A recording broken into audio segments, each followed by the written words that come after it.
And magluluto tayo ngayon guys ng sinigang na baboy. At ayan, isalang na natin guys. Dito tayo magluluto sa kahoy yung gamit. Yan, isalang na natin yung ating kaldero. At mag-umpisa na tayong mag-gisa.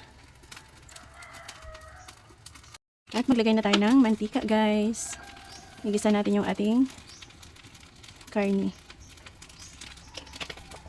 Yan, igisa na natin yung ating... Maglagay tayo guys ng konting luya.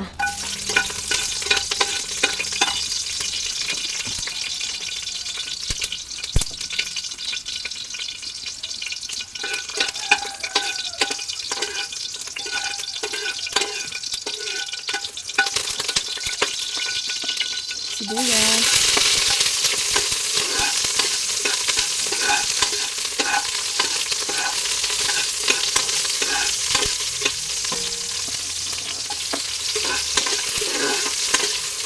Ang ating bawang.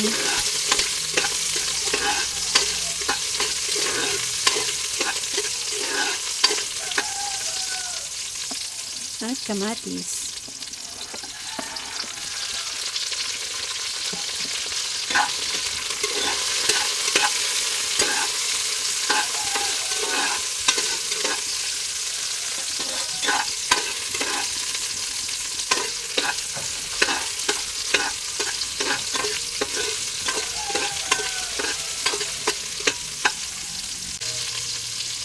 Ilagay na natin yung ating karni guys.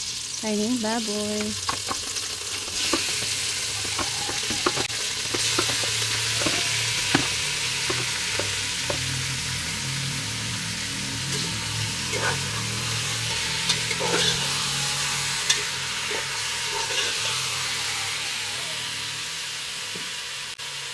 Ay, maglalagay ako ng 4 cubes ng asin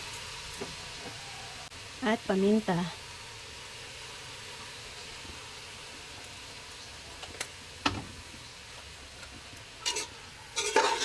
Yan, igisa natin ito guys ng maigi. Igisa natin ng maigi yung ating karne.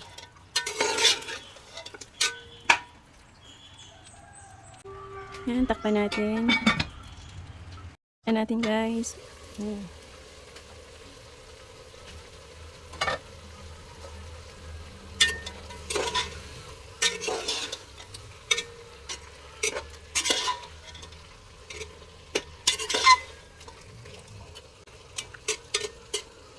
Medyo patuyuin natin ng konti ito guys yung sabaw niya guys. Nagsabaw. Nagkaroon ta siya ng sabaw. Ayan, takpan muna ulit natin.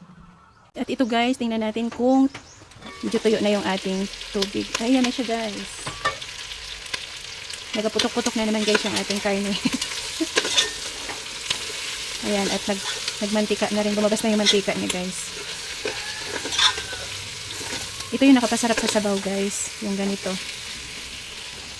Yung lumabas yung mantika ng karne. Ayan, at maglalagay na ako guys ng tubig. Pampalambot ng karne natin. Damihan ko kasi gusto ko malambot masyado guys yung karne. Yan. Ganyan karami guys. Dahil palalambutin natin ng maigi yung ating karning baboy. Para hindi na tayo ngumuya masyado guys. Lunukin na lang natin kung malambot na masyado. Tsaka para madaling matunaw guys kapag pinalambot natin ng maigi yung ating karne. Hindi na mahirapan yung ating panunaw guys. Na tunawin tong matigas na karne kung malambot na siya. Kung malambot yung ating pagkaluto. Ayan. Yan, maglalagay na ako ng 4 cubes. Timplahan na natin guys yung sabaw. Para habang pinapalambot natin yung karne, may lasa na siya. Asin. At magdagdag ako ulit guys ng paminta. Yan, tama na yan.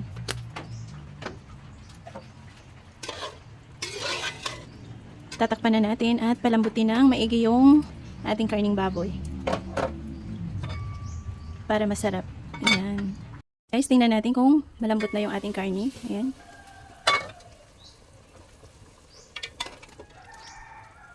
Yan na siya guys, oh.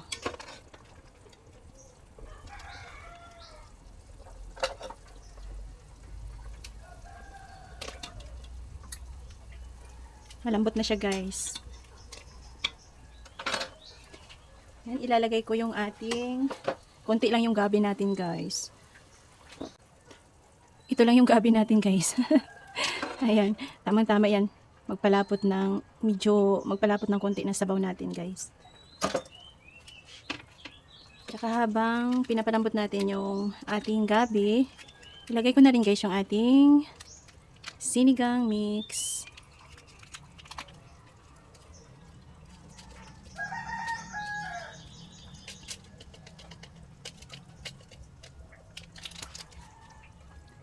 Konti lang yung gulay natin ngayon guys.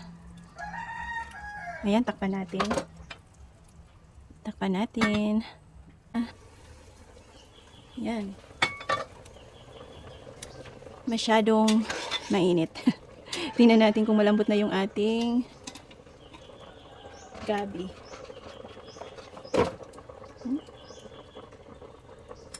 Ayan, malambot na siya guys. Ilagay ko na guys yung ating, may radish tayo guys. Ilagay na natin yung ating radish.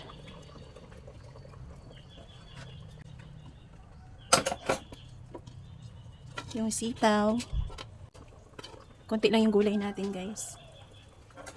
Tapos meron akong nakuhang okra guys sa vegetable garden, fresh.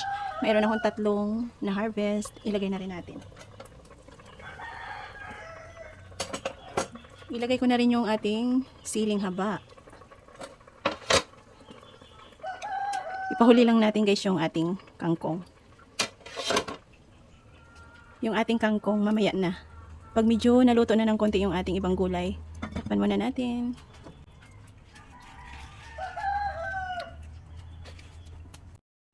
Ito yan na guys.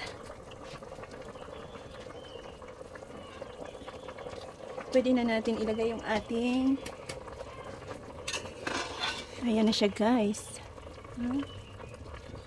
Pwede na natin ilagay yung ating kangkong. Yung ibang kangkong guys, lantana. Pero dahil medyo sayang naman, ayan, ilagay ko pa rin. Ayan o, medyo lanta na. Pero yung iba guys, hindi naman. Ayan o, fresh yan from garden. Yung ibang kangkong.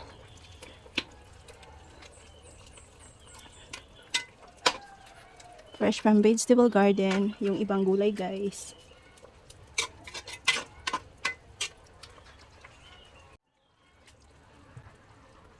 At ito na guys yung ating sinigang na baboy. Luto na. Please guys, don't forget to like and subscribe my channel. And hit the notification bell para updated kayo guys sa sunod ko na upload or video. Thank you so much guys. Thank you so much sa support nyo. God bless us all.